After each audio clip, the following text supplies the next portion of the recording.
Bhojpuri cinema में तहलका मचा हुआ है। भोजपुरी सिनेमा के बड़े एक्टरों में शुमार निर्माता निर्देशक सुदीप पांडे का दिल का दौरा पड़ने से बुधवार की सुबह निधन हो गया है। सुदीप पांडे के निधन के बाद भोजपुरी सिनेमा शोक में है। नमस्कार, मेरा नाम अनूप नारायण सिंह है और आप सच टॉक्स को देख रहे हैं। सुदीप पांडे बिहार के गया के रहने वाले थे, सॉफ्टवेयर इंजीनियर थे और 2010 में उन्होंने अमेरिका में लाखों का पैकेज छोड़कर भोजपुरी सिनेमा की तरफ रुख किया था। उनकी पहली भोजपुरी फिल्म थी होम प्रोडक्शन की भोजपुरिया भैया, जिसने बॉक्स ऑफिस पर बड़ा धमाल मचाया था। भोजपुरिया भैया के सफलता के बाद सुदीप पांडे ने भोजपुरिया दारोगा नाम से फिल्म बनाई थी। आपको जानकर आश्चर्य होगा कि भोजपुरी के पावर स्टार पवन सिंह को पहली बार भोजपुरी सिनेमा में ब्रेक सुदीप पांडे ने अपनी फिल्म भोजपुरिया दारोगा में ही दिया था। सुदीप पांडे ने 50 से ज्यादा फिल्मों में काम किया और उनकी कई सारी फिल्में बॉक्स ऑफिस पर हिट रही।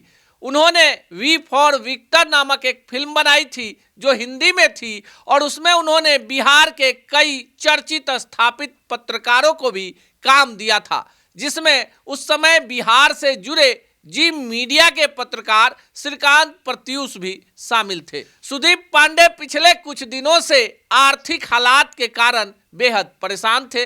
उनके पार्टनरों ने उनके साथ करोड़ों रुपए का गबन किया था। बाद के दिनों में सुदीप पांडे राष्ट्रवादी नेशनल कांग्रेस पार्टी से भी जुड़े थे और पार्टी ने उन्हें अहम जिम्मेवारी भी दी थी। इन दिनों सुदीप पांडे नवी मुंबई के खार घर में रहते थे। उनकी शादी चंदा पांडे से हुई थी, जिन्हें 2 छोटी छोटी बेटियां हैं। कहा जाता है कि सुदीप पांडे जब आर्थिक संकट से जूझ रहे थे, उस दौरान उनका पारिवारिक जीवन भी विवादों से घिरा रहा। ऐसे में सुदीप पांडे पूरी तरह से टूट गए थे और बीमार रहने लगे थे।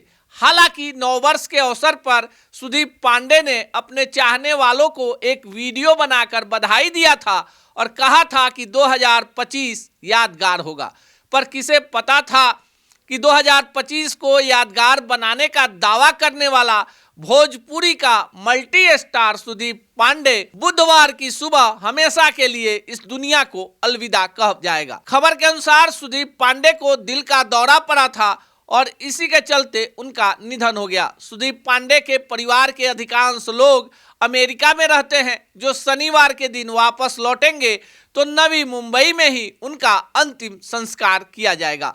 सुदीप पांडे के निधन के बाद गया और बिहार के कई शहरों में उनके लिए प्रार्थनाएं भी आयोजित की गई। सुदीप पांडे काफी लोकप्रिय थे, साथ ही साथ सामाजिक कार्यों में भी बढ़ चढ़कर हिस्सा लेते थे। बिहार के दर्जनों कलाकारों को भी उन्होंने भोजपुरी सिनेमा में स्थापित किया। सच टॉक्स के टीम के तरफ से बिहार के लाल सुदीप पांडे को भावभीनी श्रद्धांजलि।